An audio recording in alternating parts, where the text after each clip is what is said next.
आध्यात्म, दर्शन, चिंतन धारा, विद्या या संस्कृति की परंपरागत विरासत। आध्यात्म दर्शन यानी जीवन का शाश्वत सत्य।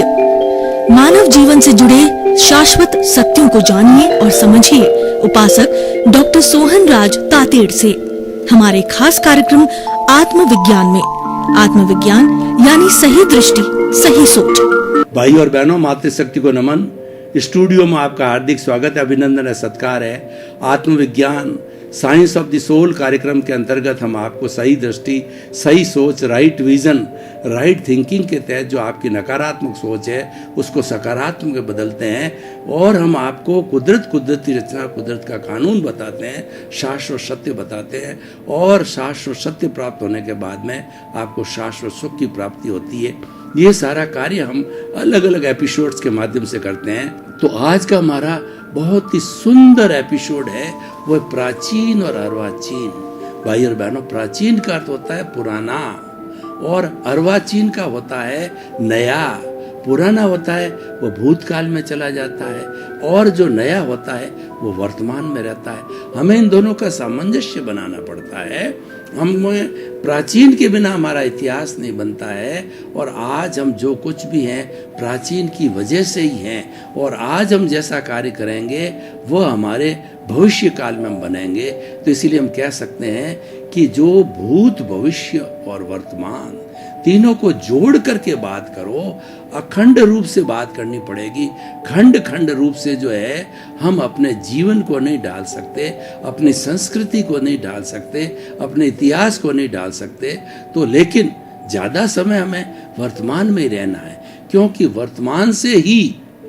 वर्तमान एक हमारी फैक्ट्री है, ये प्रोडक्शन सेंटर है कि वर्तमान से ही भूत बनता है और वर्तमान से ही भविष्य बनता है। कैसे बनता है मैं आपको बताना चाहता हूँ कि आज जो कुछ भी हमारा ये प्रारब्ध है या जो हमारा उदय भाव है, ये पूर्व जन्म के अंदर, पास्ट के अंदर हमने जैसे जैसे भाव डाले थे, जैसे जैसे कॉज डाले थे, उन कॉज के कारण हमारे जैसे कर्म बीज पड़े और इस जन्म में हमको द्रव्य कर्म बन करके वो कर्म बीज के अनुरूप है हमको कर्म फल और जो है सुख दुख की प्राप्ति हो रही। वो हमारा वर्तमान में हम जी रहे हैं, सुख दुख की प्राप्ति हमारे वो पूर्व जन्म के कर्म का जो है उदय है, प्रारब्ध है, हमने क्रिएट पूर्व जन्म में किया था। अब देखिए, यानी आज हम जो चार्ज कर रहे हैं वो पिछले जन्म का जो चार्ज किया हुआ आज डिस्चार्ज हो रहा है और आज हम जो नया कॉज डाल के चार्ज कर रहे हैं वो आने वाले समय का जो है भविष्य के अंदर जो है उसका डिस्चार्ज हो गया। मैं आपको उदाहरण देना चाहता हूँ कि मान लीजिए कि पूर्व जन्म के अंदर मेरा जो शरीर का नाम था वो यशवंत राज था। तो यशवंत राज ने जैसे जैसे भाव डाले और उसने, मान लीजिए मैं एक रूपक के रूप में बताना चाहता हूँ कि आजकल जो है कंपटीशन का ज़माना है और कंपटीशन को करने के लिए हमको 3 घंटे कोई पेपर दिया जाता है। उस पेपर को हम सॉल्व करते हैं और हमने वो पेपर 2.5 घंटे में ही सॉल्व कर दिया और सॉल्व करने के बाद हमने देखा कि हमारे पास में आधा घंटे का समय है। तो हमने उस पेपर के अंदर करेक्शन किया, कुछ जोड़ा और कुछ किया, नहीं हमारी परसेंटेज को, हमारे रिजल्ट को हमने अच्छा बनाया। वो हमारे हाथ में था, हम उसमें स्वतंत्र थे, तो स्वतंत्रता का हमने उपयोग किया और 3 घंटे जब हुए तब घंटी बजी और फिर हमने हमारी आंसर शीट को जो है हमारे एग्जामिनर को दे दिया। तो अब हम स्वतंत्र हो गए, हमारी स्वतंत्रता समाप्त हो गई है। तो ये हमारा भूतकाल जो है में हम थे जब हम स्वतंत्र थे और ये प्रेजेंट जो है वो हमारा उसका प्रारब्ध है। यानी भूतकाल में हम स्वतंत्र थे और आज हम परतंत्र बन गए। यानी प्रारब्ध उदय जैसा है उसके अनुरूप ही हमें भुगतना पड़ेगा, वही द्रव्य क्रम है। और अब आप देखिए कि अभी वर्तमान में चार्ज करने में हम स्वतंत्र हैं, डिस्चार्ज में हम स्वतंत्र नहीं है। मैं प्राचीन और अर्वाचीन की बात का जो सार क्या निकालना चाहता हूँ, स्वतंत्रता और प्रतंत्रता से निकालना चाहता हूँ कि आप जो है कोई भी निर्णय, कोई भी चिंतन करने से पूर्व जो है आप बिल्कुल स्वतंत्र है। और एक बार जब आपने कोई निर्णय कर दिया, जो आपने कॉज खड़ा कर दिया और आपने भाव डाल दिया, तो भाव डालने के बाद आप स्वतंत्र हो जाते हो।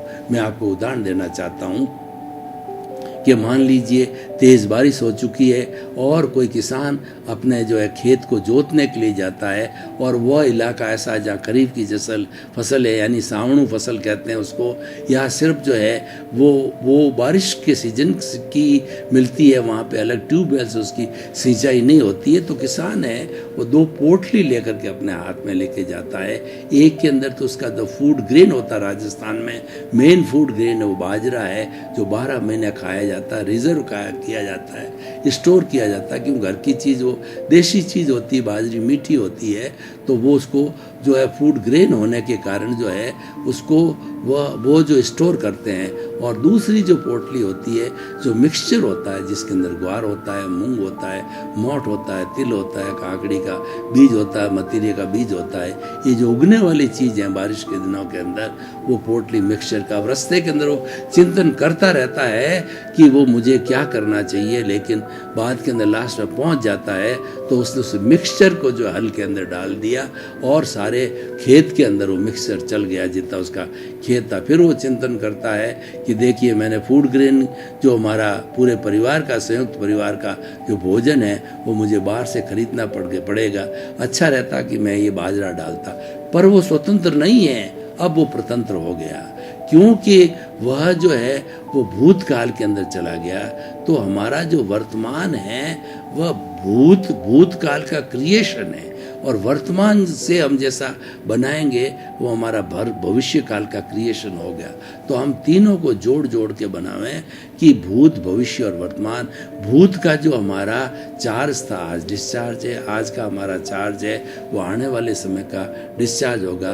भूतकाल के अंदर में यशवंत राज ने जो है भाव कर्म डाले, आज सोहन राज भुगत रहा। सोहन राज जो चार्ज करेगा, भाव कर्म डालेगा, वो आने वाले भविष्य के अंदर जो है वो मोहन राज भुगतेगा। तो भुगतने वाले अलग अलग है, लेकिन जिसकी वजह से भुगतता रहा, जिसके आधार पर भुगता जा रहा है, वो आत्मा एक ही, वो जन्मांतर से वही चलती है, क्योंकि शरीर बदलता रहता है। तो शरीर के बदलने के साथ साथ के अंदर हर शरीर के अपने अपने अघाती कर्म, पुण्य पाप के अलग होते हैं, लेकिन ये जो आत्मा के साथ के अंदर जो आत्मा की घात करने वाले कर्म, जो पर्दे हैं, जो है वो कवरिंग्स हैं, वो जो है जो हमारा ज्ञानावर्णीय, दर्शनावर्णीय, मोहनीय और जो अंतराय कर्म है, ये अपडेट होते रहते हैं, हर जन्म में ये अपडेट होते रहते हैं। इसलिए हम कह सकते हैं कि या तो जो है वो पूर्व जन्मों का ही बोलो अपडेटेड है, और जो है खाली जन्मांतर का बोलो या खाली पिछले जन्म का बोलो, बात एक ही है, क्योंकि अपडेटेड है। लेकिन इसमें अपडेट नहीं होता है। ये जो है ये हमारा जो प्रारब्ध है और ये हमारा जो उदय है, ये तो जड़ है, ये जो है वह अपडेट नहीं होता है, ये तो भुगत लिया जाता है। इसीलिए हमारा वर्तमान का जीवन सब जो है वो भुगतान का जीवन है, यानी हमारा अर्वाचीन है वो भुगतान का होता है, और प्राचीन के अंदर जो है वो हमारा सारा जो संचय होता है। हम गीता की भाषा में इसको यूं भी समझा सकते हैं कि गीता ने 3 तरह के कर्म बताए। पहला जो कर्म है वह जो कर्म है कि क्रियमाण कर्म, यानी वर्तमान के अंदर जो कोई मन वचन काया की हम प्रवृत्ति करते हैं, तो मन वचन काया की प्रवृत्ति के कारण वो क्रियमाण कर्म का जो बंध होता है।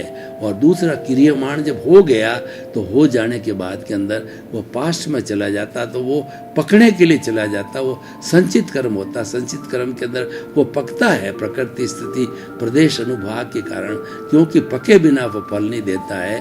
कोई भी पेड़ हो, पौधा हो, तो उसका फल जब पकेगा, जब पकने के बाद ही जो है उसका मीठा और उसका जो है वो वास्तव में स्वाभाविक जैसा स्वाद होता है वैसा वो देगा। और उसके बाद के अंदर ये हमारा प्राचीन और अर्वाचीन की बात हो गई है, और उसके साथ साथ के अंदर हम आज जो चार्ज कर रहे हैं भविष्य के लिए वो डिस्चार्ज होगा। इस तरीके से ये क्रम चलता रहता, चार्ज का, डिस्चार्ज का, चार्ज का, डिस्चार्ज का, प्राचीन का, अर्वाचीन। जो कल प्राचीन था वो आज अर्वाचीन बना, आज का जो अर्वाचीन है आने वाले काल का जो है काल के लिए वो नया होगा, और वो यहाँ का प्राचीन हो जाएगा। ये क्रम चलता रहता है। तो भाई और बहनों, हम प्राचीन अर्वाचीन को इस रूप में भी देख सकते हैं कि हम जो है आर्यों की संतान हैं, और आर्यों की संतान है वो बहुत, अगर हमारे पास में आर्यों के पास के अंदर रिटन डॉक्यूमेंट है वो 4 तरह के वेद है, ऋग्वेद, यजुर्वेद, सामवेद और अर्थवेद। उसके अलावा भी हम और प्राचीन के अंदर जाएं तो हम जो है आर्यों की संतान होने के कारण मोहनजोदड़ो हड़प्पा की जब खुदाई की गई तो उस खुदाई के अंदर 10,000 साल से पहले की उस खुदाई के अंदर मंदिर मिले, उस खुदाई के अंदर साधना करने वाले जटाधारी साधु मिले ध्यान करते हुए, यानी उसके अंदर धार्मिक प्रवृत्तियों को देखा गया। तो हम कह सकते हैं कि हमारे जो प्राचीन संस्कार जो हम लेके आए हैं वो धार्मिक संस्कार है, वो प्राचीन के धर्मों के संस्कार के कारण ही इस जन्म में हमें जो है अच्छे संस्कार मिलते हैं और हम जो है आत्मा का जन्म पुनर्जन्म की बात करते हैं, आत्मा के कर्म बंधन की बात करते हैं, सारी बातें हम उसी एंगल से करते हैं। और तीसरा जो होता है हमारा भविष्य काल होता है जो कि आज के चार्ज के अनुरूप जो है वो आगे जाके डिस्चार्ज बनता है। तो भाई और बहनों, ये विषय जो है ना ये बताता है कि हमें भूत भविष्य वर्तमान को देखते हुए भी हमेशा वर्तमान में जीना चाहिए और वर्तमान में जीने के लिए हमको भावक क्रिया की जाती है। हमारी जो लाइफ स्टाइल है जो हम बताते हैं कि ये भावक क्रिया करो। भावक क्रिया का मतलब ये है कि वर्तमान के अंदर जो है वो ही रहो, मतलब ये है कि तुम जियो भीतर और रहो बाहर। तो वर्तमान में रहना, खाने के समय खाना, पीने के समय पीना, उठने के समय उठना, सारी हमारी क्रियाएं हैं वो वर्तमान की जो उसके अनुरूप ही जो होती रहनी चाहिए और वो भावक क्रिया कहलाती है। और हम गमन सुबह मॉर्निंग वॉक करते हैं तो उसको गमन योग बनाने के लिए आप चलते समय सारा ध्यान चलने में होना चाहिए। यानी हमारी जो ये जो हमारी जो हम जो भावक क्रिया करते हैं ये बहुत बड़ी साधना है, ये मुक्ति की साधना है और ये मुनि लोग भाव क्रिया करते हैं। तो जो कोई भी व्यक्ति भावक क्रिया करता है वो हमेशा वर्तमान में चिंतन करता है और वर्तमान में चिंतन करने के कारण ही वह जो है अपने अच्छे कर्मों का वो अर्जन करता है यहाँ पर, जो आगे जाकर के उसके लिए उपयोगी सिद्ध होते हैं। तो भाई और बहनों, हमने जो प्राचीन और अर्वाचीन को जो है क्रियमाण प्रारब्ध और उसके साथ साथ में संचित के हिसाब से जोड़ करके दिखाया, भूत भविष्य वर्तमान से जुड़ करके दिखाया, तो हम ये कह सकते हैं कि प्राचीन और अर्वाचीन के माध्यम को जानने के लिए हम जानकर हम जो है अपने भविष्य को अच्छा बना सकते हैं। और मनुष्य के लिए ये कहा गया है, you are the builder of your fate. आप ही अपने जो है भाग्य के निर्माता हो। हर व्यक्ति अपना अपना भाग्य का निर्माता अपने पुरुषार्थ के अनुसार करता है और पुरुषार्थ भी जो है वो अर्वाचीन का काम है। पुरुषार्थ किसको कहते हैं ये भी हमको समझना पड़ेगा कि पुरुषार्थ 2 तरह का होता है, एक रिलेटिव पुरुषार्थ होता है और रियल पुरुषार्थ होता है।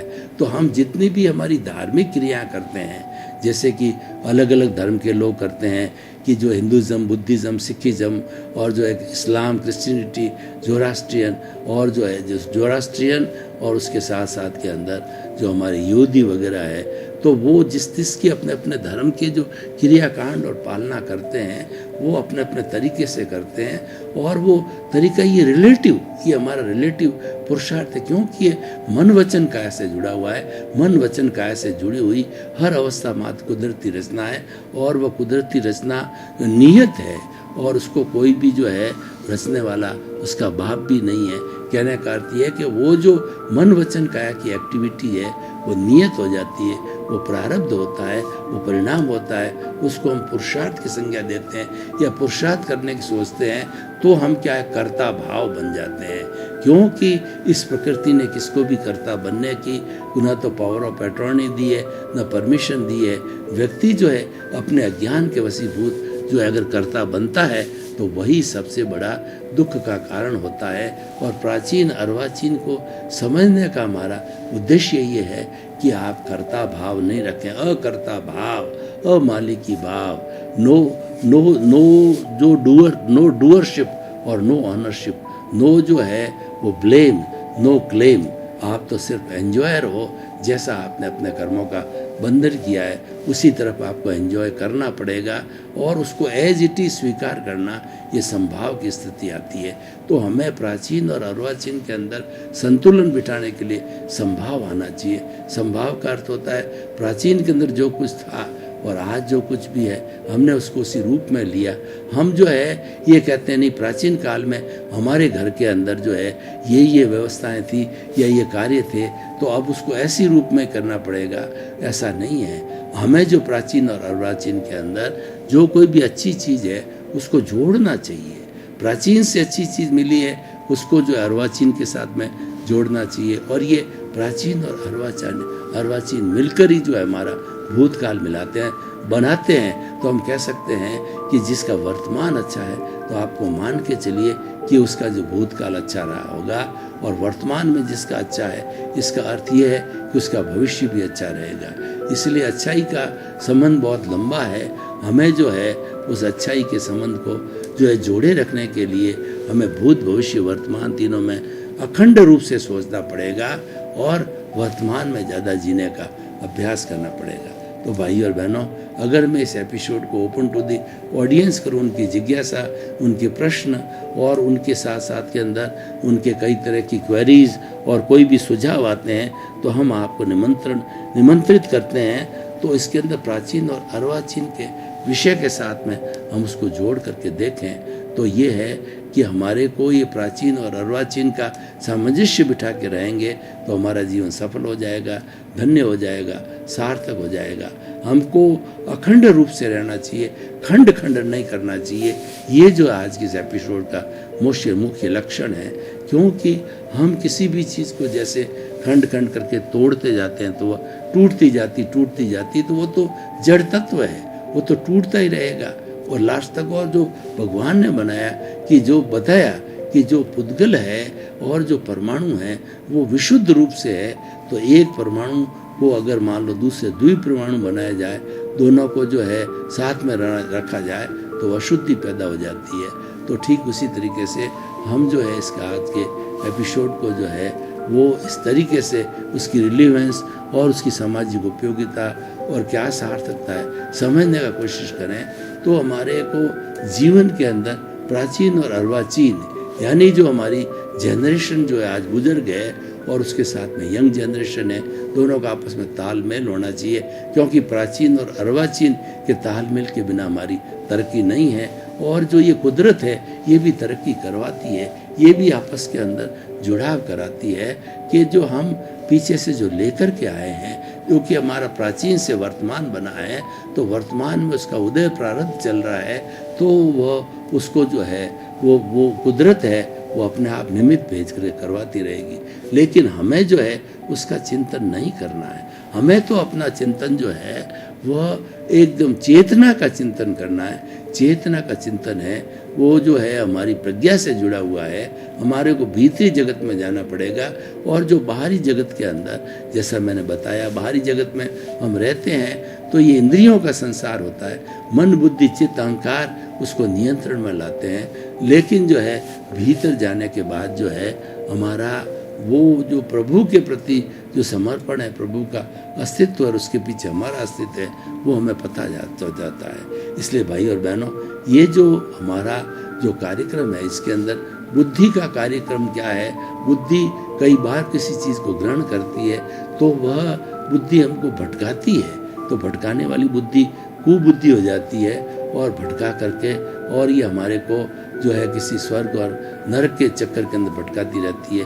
तो हमें बुद्धि की तरफ ध्यान नहीं दे करके ज़्यादा और अपने मंतव्य जो हमारे दर्शन है और हमारे विज्ञान की जो चीज़ें हैं उसकी तरफ ध्यान दिया जाना चाहिए। तो भाई और बहनों, जो प्राचीन और अर्वाचीन है, इस दृष्टिकोण के सहित जो है हम ये बात कुल मिला के इक्विलिब्रियम की बात करते हैं, सामंजस्य की बात करते हैं और दोनों को जोड़ने की बात करते हैं। तो इसीलिए हमें यह भी ध्यान रखना पड़ेगा प्राचीन और अर्वाचीन के पालन करने के लिए कि हमें खंड खंड के अंदर नहीं सोचना है, अखंड रूप में सोचना है। हमें तीनों कालों का, भूत भविष्य वर्तमान का चिंतन करना और चिंतन के बाद में जो कॉन्क्लूजन निकलता है वो कॉन्क्लूजन सबके पास रखना होता है और सब मिलकर के कोई कार्य करें, उससे हमारी जॉइंट फैमिली भी अच्छी चलती है और साथ साथ के अंदर हमको जो प्राचीन और अर्वाचीन के अंदर हमारी समझ क्लियर होती है, हमारा जो सोचने का नज़रिया है, चिंतन होता है, उसके अंदर फर्क आता है, जो उसके अंदर सुधार होता है, क्योंकि हम सोचने लग जाते हैं कि ये वर्तमान और पास्ट की जो बातें हैं, तो पास्ट के अंदर जो है हम कहते हैं कि ये काम हमने पास्ट के अंदर कोई भी सुरक्षित नहीं रखा, तो उससे हमारे वर्तमान को थोड़ा नुकसान हो जाता है। तो भाई और बहनों, आइए जो हम इस एपिसोड को ओपन टू द ऑडियंस करें और लोगों को इसकी सामाजिक उपयोगिता, इसके व्यवहारिक ज्ञान और इसके साथ साथ जो है वह हम जो है इससे जुड़ी हुई चीज़ों को जानें। तो हम ये कहना चाहेंगे कि अल्टीमेटली जो है ये संसार है वो जड़ और चेतन दो तत्वों को मिला हुआ है। तो चेतन हमारा दृष्टि विज्ञान है और चेतन के अंदर जो जो हम कर्म फीड करते हैं या चेतन के अंदर हम जो कोई भी बात भर देते हैं हमारे अवचेतन मन में, वो आगे जाकर उसके रूप की क्रियान्वित होती है। तो आइए हम पीसफुल को एग्जिस्टिंग के साथ में इस शरीर को अच्छी तरह से समझें और इस शरीर विज्ञान को समझने के बाद जो है हम आत्मविज्ञान की ओर आराम से बढ़ सकते हैं। तो हम ये कहना चाहते हैं कि जो हमारा पास्ट और जो प्रेजेंट है और उससे होने वाली निष्पत्ति है वो फ्यूचर है, तीनों को एक एंगल से देखें और हम तीनों का एक दूसरे का सहयोग करें, भरपूर सहयोग लेवें, तभी हमारा जब भूत भविष्य और वर्तमान खंड खंड हो जाएगा तो चीज़ हॉलिस्टिक बन जाती है। तो इसीलिए हमें सबसे पहले हमारे चिंतन को सही करना, हॉलिस्टिक करना है। और भूत भविष्य का अर्थ ये हो गया, वर्तमान का ये हो गया कि भूत जो हमारे पास्ट के अंदर चला गया है, वर्तमान से हम कार्य कर रहे हैं और फ्यूचर जो हमारा आने वाला है, फ्यूचर के लिए हम स्वतंत्र हैं अभी। और प्रेजेंट के अंदर जो है हमने कोई बीज बोया था तो हम स्वतंत्र हो गए। तो भाई और बहनों, हम आपको ये बताना चाहते हैं कि प्राचीन और अर्वाचीन जो टॉपिक है उस टॉपिक के अनुरूप जो है वो हमारी संस्कृतियों के मेल की बात करते हैं और आज से उसका रिजल्टेंट निकालता है कि प्राचीन काल के अंदर हम लोग ये कहा करते थे और हमारे बच्चे लोग वगैरह ये करते थे। गुरुकुल एजुकेशन के अंदर ये होता था। सभी चीज़ें जो वर्तमान की है उसका चिंतन करना और उसको जो है वर्तमान के चिंतन को अच्छा बनाने के लिए हमें जो हमारी न्यू जनरेशन्स हैं उस तक ये बात पहुंचानी है। भाई और बहनों, आपका बहुत बहुत धन्यवाद। आप हमारा आत्मविज्ञान कार्यक्रम बराबर देख रहे हो। आप आत्मविज्ञान कार्यक्रम की आत्मा हो। आत्मविज्ञान कार्यक्रम के अंदर सभी सफलता के सूत्र है और वो आपको सफल बनाते रहते हैं। इसी क्रम में आपका जीवन आनंदमय हो, मंगलमय हो और सुखमय हो और शतायु हो करके और अपने खूब परिवार की सेवा करते हुए लोक कल्याण करें। आपके प्रति मंगल। क्या है आध्यात्म? दर्शन, चिंतन धारा, विद्या या संस्कृति की परंपरागत विरासत। आध्यात्म दर्शन यानी जीवन का शाश्वत सत्य। मानव जीवन से जुड़े शाश्वत सत्यों को जानिए और समझिए उपासक डॉक्टर सोहन राज तातेड़ से हमारे खास कार्यक्रम आत्मविज्ञान में। आत्मविज्ञान यानी सही दृष्टि, सही सोच।